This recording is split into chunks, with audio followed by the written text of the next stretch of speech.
Welcome to Don't Wait Till Pigs Fly with host Nancy Becker on Global Voice Radio.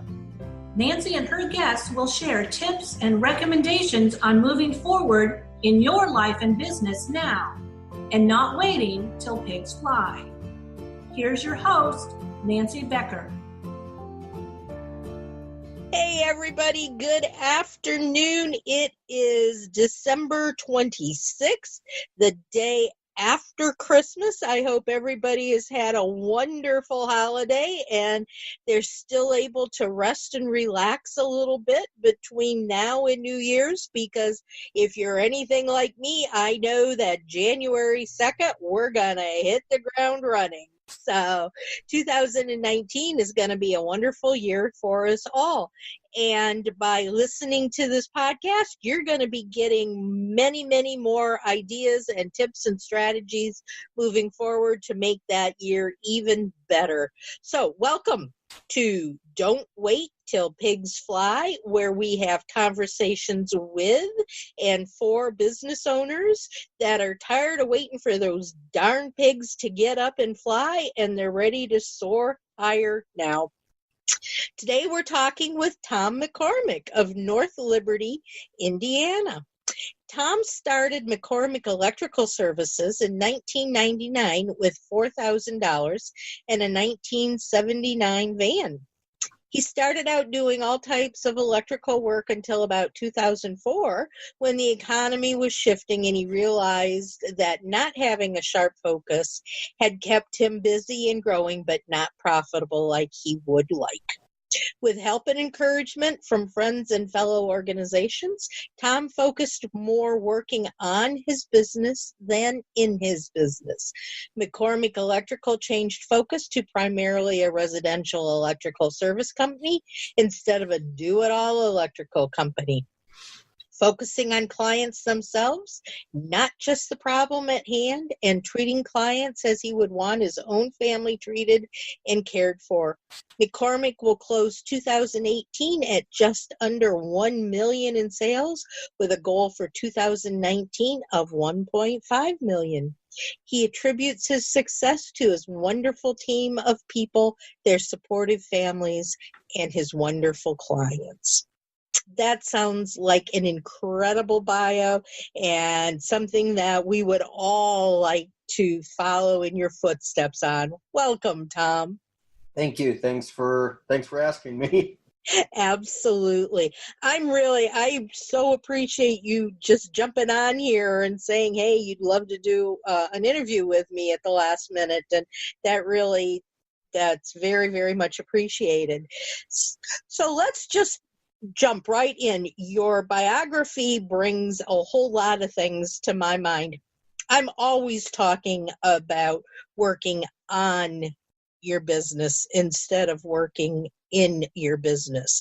And from what we were talking about before the interview started, you were talking a lot about that. Let's jump into that a little bit and share with the listeners a little bit more about what you mean by that. Okay. You talk about, like you said, working on your business versus in your business. You need to looking at your business from the outside in,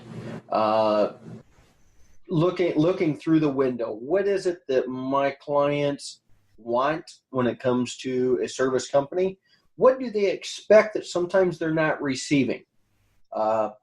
So yes, I could work on those items and try to drive your people to push and work on those items. But I guess I found that if I work or in those items, I'm sorry, I got it all flubbed up and confused. Okay. But working on the business versus in, because yes, I myself no way can satisfy individually each client, each employee. Whereas if I can focus on those items and train my team to take care of the clients, then I, in a way, don't have to, because they're taking care of it for me. But it is so easy when you're a small business to, I think we had mentioned, wearing the multiple hats. As I said, spinning the multiple plates.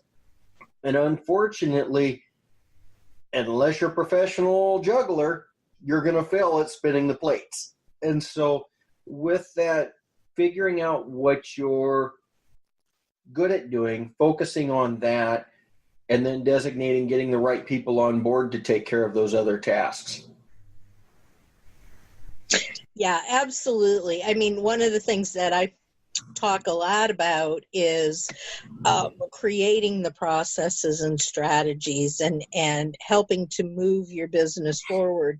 And a lot of times people will say to me, I can't afford to outsource anything. I can't afford to have employees. But what do you think about that? How does your philosophy fit into actually bringing on other people to do some of the jobs and the responsibilities? Well, you're definitely not going to grow if you don't designate some of those responsibilities.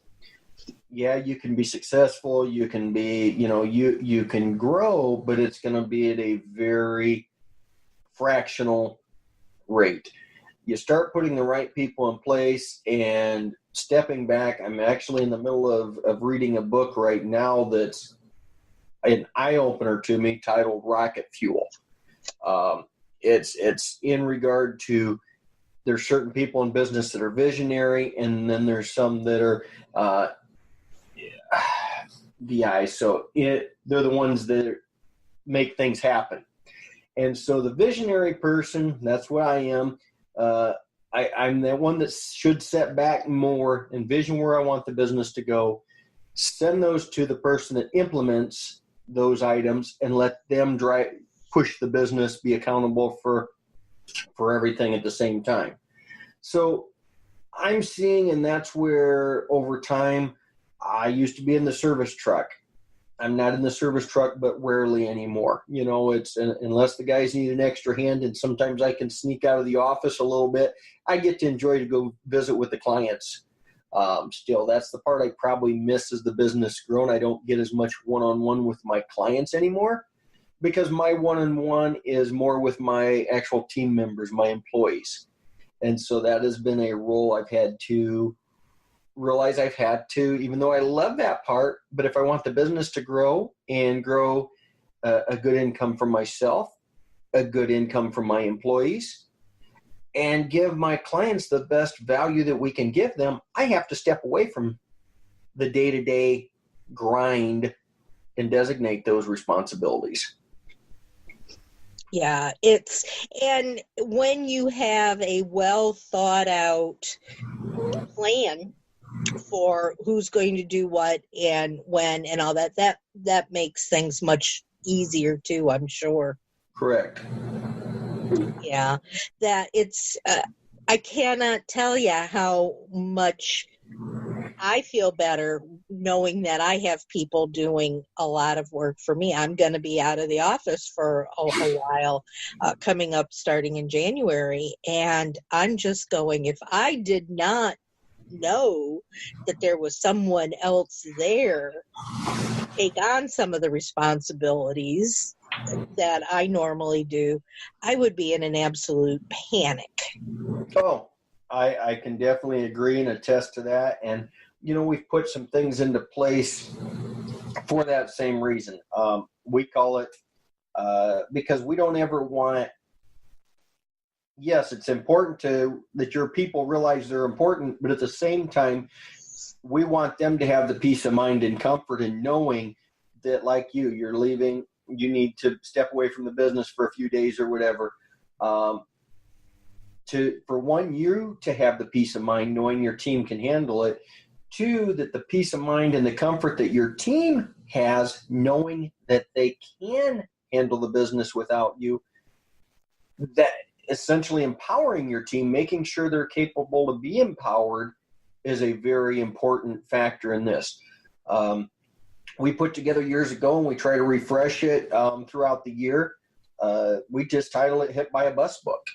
And so every employee, right down to myself, has got a section or a tab in the Hit by a Bus book, and every key member of our team has a copy of this book, and we even keep one off site in my own home in the event something major, catastrophic, Or somebody calls in, we're in an accident and they're out of the office for a week or something. We can pull their playbook, they're hit by a bus book, and maybe it's not exactly the way they would do it, but the business is not going to implode if somebody is not there for a short period of time.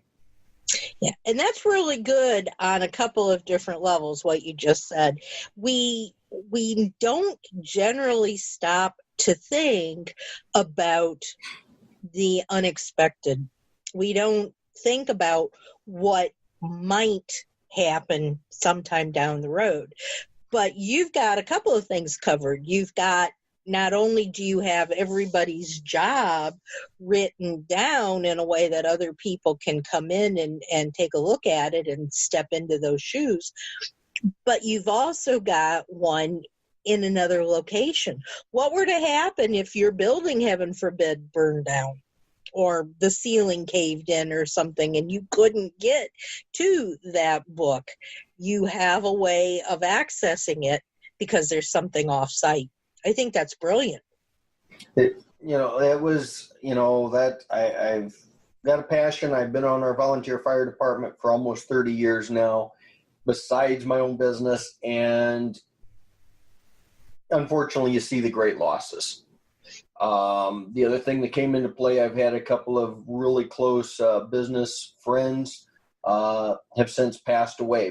Mentors or coaching people that I've worked with over the years have passed away. And unfortunately, some of these things were not in place. And the devastation it left, not a physical building, but the devastation it left to their employees, or more importantly, their family, because we all think we're going to last forever, unfortunately, until the day it happens, and then we didn't plan near soon enough. And so that's why you'll be amazed, too, when we put this book together, the comfort level of your employees. I always say team. I call our employees a team. The comfort level of my team knowing this book is in place in the event something happens to myself. They know they are not out of the job. Something happens to me tonight, they are not immediately out of a job tomorrow. There's enough of things already in place. They're protected. They know they've still got a job to do. So that's a good feeling for me. It's even more of a better feeling for my spouse and the rest of the team. Yeah. And I actually just recently, I'm all about sharing resources and tools and different things like that with people. And I found a new piece of software out there a few weeks ago that I absolutely love. And it goes along with what we're talking about, but it's a way of demonstrating, not in words, but in actions, different jobs that people have to do, or different ways of utilizing something. And that's a program called Loom, Loom. Have you heard of that? No, I have not. It's a video process where you can actually, I was having problems with getting onto a piece of software, and the technical department wanted screenshots of what was happening. And I said, oh, the heck with that. I'll just show you step by step what's going on. So I screen shared, and I created this video of everything from logging into the software, all the steps you have to take, putting in your password and everything else, to the very end where they could see, oh, you're right, this isn't working, is it? And they were able to fix the problem. So I don't know if any of the things that you do have, that sort of a structure, but that might be something to consider adding into your handbook, is this is how we do some of our processes, because I know I'm a visual learner. Right. And actually the handbook has got a lot of that step by step, or some of the software we use for call taking, for scheduling, for dispatching, for our clients' database and everything, is now actually got It's got a immediate help link right there in the software.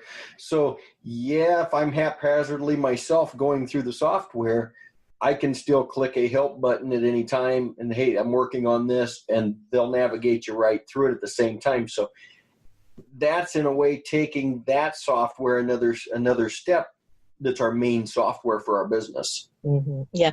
And it makes your employees, I would assume, feel much more a part of everything instead of you just saying, here's the software, figure it out and use it. Right, Yeah. Definitely. It can be a scary thing when you're first brought onto a new job and given a task that you maybe don't really know, even if you know what you're doing inside and out, you're doing it for a new company. Well, as it goes back to the old saying, and no matter what we do in life, nobody likes change. Mm-hmm. And I always say that the only person that likes change, and unfortunately they're screaming and crying the whole way through it, is a baby when you change your pants. Yeah. So, nobody likes change except for the baby, and they scream and cry all the way through it. Absolutely. So this is a wonderful way on so many levels to accomplish some really important steps in your business. It may not seem like a lot when you're talking about it, but it really adds a lot to the bottom line of the company. So congratulations on that. I think you're doing a wonderful job with that, and I'm sure your employees think so too. Well, I think and like to hope so. Like I say, the biggest thing is, I guess I saw this years ago, and everybody, you've probably talked about it in some of your coaching, but organizational charts. Mm-hmm. Figuring out where everybody is on the bus, so to speak. And I saw this years ago, and of course, typically, if you can visualize, everybody traditionally draws an organizational chart to look kind of like a Christmas tree. So the owners put themselves on the top of the tree as the star, so to speak, and then they build it down with all their employees all the way down to the wonderful clients. Years ago, as I was building this for an assignment for a class I was doing, I moved to the opposite side of my desk while I was drawing this chart, and realized, oh my gosh, this organizational chart is totally reversed. So I took the time and instantly rewrote it as an upside down Christmas tree, now thinking about it as a funnel. Okay. My job as responsibility of the owner is to support my key team members. Their job is to support the next level of team members, and so on and so forth, until those final team members are supporting our clients. And thus it's all funneling in. With that, if you use that analogy of the funnel or the upside down tree, if somebody doesn't do their part to support the clients or other team members, the whole thing implodes. Whereas on the Christmas tree, one person kind of sloughs off and doesn't do their part, they coast and ride on the shoulders of everybody else. So that's why I guess I chose to write my org chart in more of that direction, realizing how important each component or each team member is to that client. Absolutely. I kind of think of the game Jenga, where you've got all these little wood blocks that they all fit together in a tower, and when you start to pull the different blocks out, you never know, but all of a sudden that whole tower is going to go caving in. And as business owners and as key people in a business, we have to strategize it the same way so that does not Jenga or implode at the same time. So as we mentioned, the hit by a bus, or do you have the marketing out there already to get those additional calls you need to stay in business? Is that already in place? Or is somebody kind of sloughing off and doing marketing because right now things are really good, economy-wise, and the calls are coming in and you're really busy? But what happens every year traditionally, and in most businesses, what happens? We just actually went through Christmas, but we in our business traditionally start to see a slowdown from Thanksgiving through January, February, until clients are getting their tax checks back and they're feeling better about things. Because I always say, of course, we have Thanksgiving, we have Christmas, we have plastic Christmas, as I call it, because everybody has to pay for Christmas now that they charged. Mm-hmm. And then once the tax checks start to come in, the clients start to feel better and they start to spend again. So we have to make sure as business owners, we know the cycles, so we compensate and have things in place to be able to keep our team working and support our clients, even in those slow times. Yep, that can be a major panic for people is, oh no, there's nothing coming in, but there sure is a lot still going out. What am I going to do? Yeah, because everybody else sure doesn't seem to stop their bills when we slow down. That's right. Absolutely, and they don't. I remember when I did a lot of work for the government when we were back in the Washington, D.C. area, and the government could sometimes take, like you were saying, 180 days to pay, and it was, suck it up, buttercup, that's the way we do business. But yet all of my vendors were standing there with their hands out. And, exactly. You have to figure it all out. Well, let's change tracks a little bit here, because there was another comment that you made on your bio that I also think is really an interesting comment that is something a lot of business owners just starting up talk about, and that is the ideal customer. You say in your bio that at one point you decided to move from an all-in electrical company to a residential only. Why? Why did you do that? Well, there's multiple reasons. I guess for one, it's always been my love, passion, working directly for the homeowner. Seeing when you go in the home, you're able to come up with a solution for the client. You'll go to walk out the door and there's a smile on their face because this problem is fixed. For one, it gives the technician satisfaction that you had a job well done today, right here on this particular call. So one, that's uplifting to your team instantly to have a happy client immediately. Secondly, at the same time, when you talk about improving cash flow and worrying about, as we mentioned, that 180 days worry, you take care of that residential client and fix their problem in their home immediately. They're more than happy to pay for the services that you took care of in their home. So that took care of a cash flow problem within a small business. I can remember the days, even when I was starting just the residential and extending credit to homeowners, personally, credit, not a third party at that time. But at that time, unfortunately, the value of what you do for a client diminishes the second that you walk out the door and close the door behind you. That repair, unfortunately, doesn't become so important because it's not as glamorous as a brand new TV set sitting on top of the stand there. That repair of that light working, it worked every day prior to us being there, and we fixed it, and now it is just a common occurrence sort of thing. As we said, a new breaker box, we've talked about this before for clients in our own training meeting. Nobody says when you come over for Christmas, hey, I just had a new breaker box put in. Come downstairs and see my breaker box. I've never heard of anybody getting so excited about a breaker box, okay? So what we do, unfortunately, is not glamorous that's going to remember us 30, 60 days later to get a check. So taking care and making sure you're a business that is having your clients pay you when the services are rendered.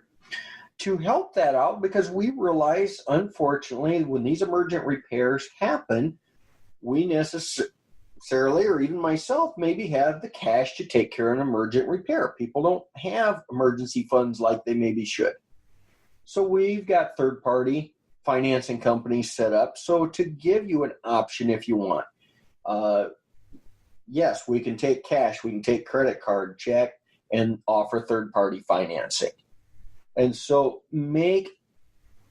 just like any other business tries to do, try to make yourself universal to the client so they can pay at terms that works for them. So that's another thing you can nicely do with working directly for a residential client. You go into Uncle Sam, when you'd mentioned doing work for the government, you're necessarily going to say, hey, I asked for a third-party finance company that works better for you. You know, that's not their terms and conditions. So those are probably a couple of the biggest things. But I guess the most important thing is the happy client at the end of the day. Do you think it's also easier? I know I have one client in particular who absolutely, anytime I ask, well, who's your ideal client? Their comment is, and I hear this with a lot of small businesses, their comment is, well, anyone can buy what I have to sell. And that supposedly is true, but what I then argue back is, you know, and from an electrical standpoint, would it be easier for you to sell air conditioning to someone who lives in Tucson, Arizona, than it would be to someone who lives at the North Pole? Well, by far, if you were, you know, like I say, now you're talking about the heating and cooling world. Yeah, of course, their market is a little more demanding on the up there in Arizona versus it would be at the North Pole. We run into the same with the Midwest here. We run into certain times a year, like right now, it would be pretty tough to sell an air conditioning system. Whereas a furnace would be a pretty high priority item to somebody. Now let's go 4 months down the road. People are going to want their air conditioners fixed, and they're not so worried about the furnace now again. So for the heating and cooling industry, you know, that's kind of a true niche that they have cycles they have to deal with. With us just being exclusively electric, yeah, we're really at the mercy of we don't have big components that break like a heating and cooling company where you have the furnace and air conditioner. So that's where we've tried to do a very good job at educating our clients in regard to the safety concerns of a home. Most homeowners do not realize that the National Fire Protection Agency recommends that a homeowner have their home's electrical system inspected once a year. That's advertised by the NFPA, which is National Fire Protection Agency, but nobody ever does it. The only time you hear of a whole home electrical inspection is if you're selling the house. So that's always been, even for us today, a hard thing to promote and advertise because people say, well, as long as the lights work, I don't need to have anything checked. Right. So one of the things we have done with our company is every home service visit, we do a complimentary home safety check. So we're checking some of the key components. And yes, you may have had us out to troubleshoot why a light's not working today or to replace a light fixture. You got a new light fixture for Christmas and you want to put it up. So with that, we do and we offer and complete the home safety checks and educate and share options with the homeowner and give them options. Hey, let's update a few of these items today while we're here today, besides the new light fixture. And with that, it's been amazing by just sharing options with a homeowner, give them 4 to 6 options on their home when it comes to different things they could possibly do. The homeowner will say, you know what, you're here, you're right, let's fix it. Because homeowners want to be safe in their home. You know, we could run around all day long and put up light fixtures, and that's all we do. You called us for a light fixture, we go put up the light fixture and leave. Unfortunately, it used to keep me awake at night when I first started in business with that attitude. You called me for a light fixture, we'd run in, we'd change the light fixture, and out the door we'd go. The problem is I would see unsafe electrical things in your home, and I would lie awake at night and say, oh my gosh, I should have shared with them about that outlet cover that was missing or those wires hanging out of the wall. And so I learned later that it was important you're the professional, you're not doing just by these clients not to educate them at the same time. Right. And that brings up a whole other issue that we've actually been skirting around and talking about this whole time, and that's customer service. It's really important for your clients to know that you care about them. Yes. And that's why I say it chokes me up as I think about clients. It chokes me up. It is over time, in 20 years in business, we've had clients pass on, they've gotten older and passed away. Wow. That wows me at times that I'm losing clients at the same time, but at the same time, we're gaining new clients every day. The referral business is phenomenal for our company, fortunately, but that comes with providing, I feel, a higher level of service than what most people expect. Taking it from the very beginning, how the phone is answered, whether we're guaranteeing you a scheduled appointment. We are staying in contact with you. For example, I'll be calling after we get off this call, I'll be making some phone calls to tomorrow morning's clients, just as a reminder that your technician will be there at 8 o'clock in the morning. And then when the technician gets in his vehicle in the morning and is ready to go, he hits dispatch the call. You as the client will receive a confirmation email and a text letting you know how many minutes until your technician arrives. So that way, if you're still in your nightgown, you have a chance to hurry up and get ready before he gets there. Okay. Yep. That level, then right through the service call, just a hands-on approach. The homeowner can direct the technician what's going on. The technician gives a down-to-the-penny investment while the technician's there. He gives a down-to-the-penny investment. The homeowner chooses what option they want to go with. Our guarantee to our client, as long as you don't change the project on us, your price doesn't change. I so much hate hearing these horror stories about somebody comes to the home, does a repair, and they may have told you it was a $200-$300 repair, and by the time they leave, it's $700 or $800 or $1,000. Mm-hmm. My clients are not human ATM machines. We tell you an investment once, and we will stand behind it no matter how long it takes us to fix it. That's what clients expect. I use the analogy of a restaurant so often. When you go to a restaurant, they share with you a menu. You decide that day whether you want chicken or you want steak. Okay? You made up in your mind that, okay, I'll have the $15 steak tonight. And no matter how long it takes that chef to prepare the steak to your liking, your investment doesn't go up from $15. Whereas, unfortunately, so many businesses out there use the taxi cab ride approach, meaning you don't know how long they're going to take you or how many times around the block they took you in this brand new city you've been in. And so, unfortunately, you're worried the whole time, how much is this taxi cab meter going to be? Mm-hmm. So, customer service, giving that client so they know how much dinner is going to be, so to speak, before they eat it, is what a client deserves. Technician completes the project. Our technicians then ask at the end of the day if they've met or exceeded the client's expectations of being in the home. And at the end, when they leave and they've taken care of the paperwork, the homeowner then gets an alert on their phone that says, were you happy with the service today? Not happy? It's got 3 smiley faces, a smiley, a flat, straight face, or a frowny face.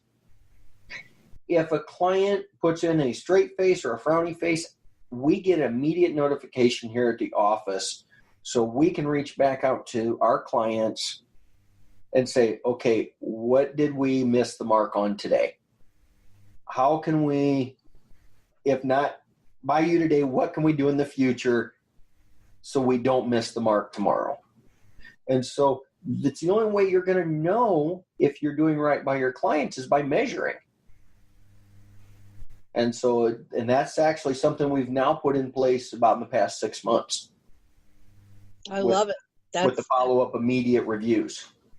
Yeah, that's absolutely great. I can totally different industry, but the last time I had my television cable company out to Oh, sorry I laughed. No. Yeah, but normally they're really good, but this guy comes out and I'm telling him what's going on with my computer and the internet, and he literally to my face told me I was just a woman. I did not know what I was talking about. Oh my. So I love the system that you have in process. Believe me, I was on the phone the minute that guy walked out the door.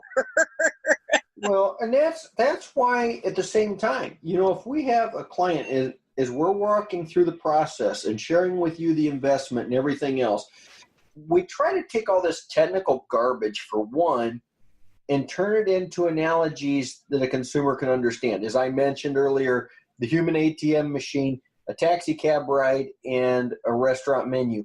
You understand those as a consumer.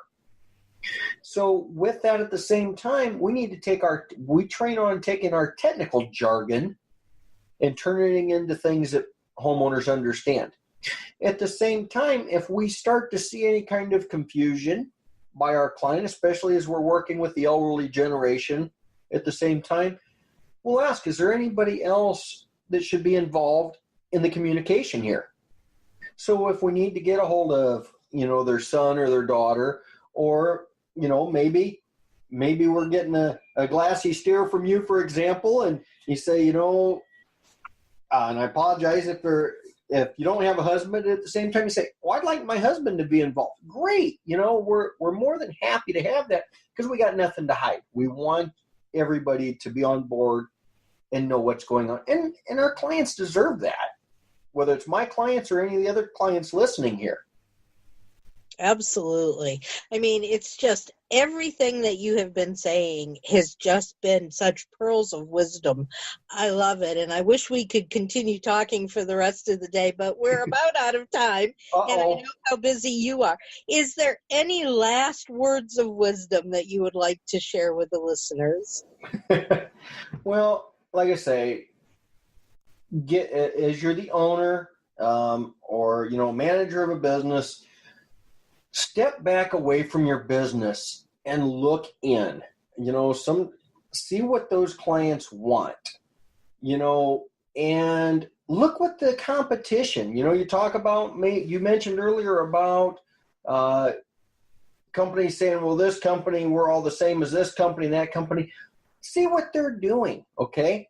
And what could you do to tweak that? How could you, if you're all selling apples, okay, and you're saying you're selling apples to apples, what could you do to make your apple shinier or more tasteful? The old saying, when life hands you lemons, okay? Yes, unfortunately, there's times we can't hit that mark, and I say that's a lemon. But at the same time, while we try to hit it out of the park and make lemon pie on every call, when that client is handed a lemon for the day, okay, because nobody ever wakes up and hits the light switch and says, yippee, I get to call the electrician today. So they just got handed a lemon for the day, the client. So when we get called, our goal is to turn that lemon into lemon pie. Unfortunately, there's days maybe we don't hit the mark, but my goal at the very least is to make lemonade. So it's how you spin that, or how you interact, how you look at your business, sample the competition. That's one of the great ways to learn what your competition's doing. Sample them and see what you can do to make yourself stand out and be that much better at what you do. That's a great, great thought to end this conversation with. Thank you so much, Tom. Thank you. How can somebody reach out to you? Say they're local to your area and they go and turn on that light switch and it doesn't work. What can they do to get you? Sure. First off, the old-fashioned way, the telephone, 574-656-3500. And then most people, it's amazing how many they can Google search us, but our website is www.meserves.com. So capital N or M-E, the word serves, S-E-R-V-E-S, the letter U.com. I love it. So it's a play on words. Sometimes it's more confusing than it's worth, but if you Google residential electrician, we put a lot of effort into our website and to our marketing that way, so you should be able to find us looking for an electrician. Perfect. Thank you so much, Tom. And thank you everyone again today for listening to Don't Wait Till Pigs Fly. We air every Thursday evening at 5 p.m. Eastern, and you can hear us on Spreaker, iHeartRadio, iTunes, and Spotify. So until next time, like this conversation, download it so you can listen to it over and over again and get those pearls of wisdom. And if you know of anyone out there that might be a good fit, let them know that we're always looking for speakers to be interviewed. And until next time, guys, don't sit around waiting for those pigs to fly, but soar higher now. Thanks, y'all, and you have a wonderful evening. Thank you for listening to Don't Wait Till Pigs Fly with host Nancy Becker. Join Nancy every Thursday at 5 p.m. Eastern on Global Voice Radio.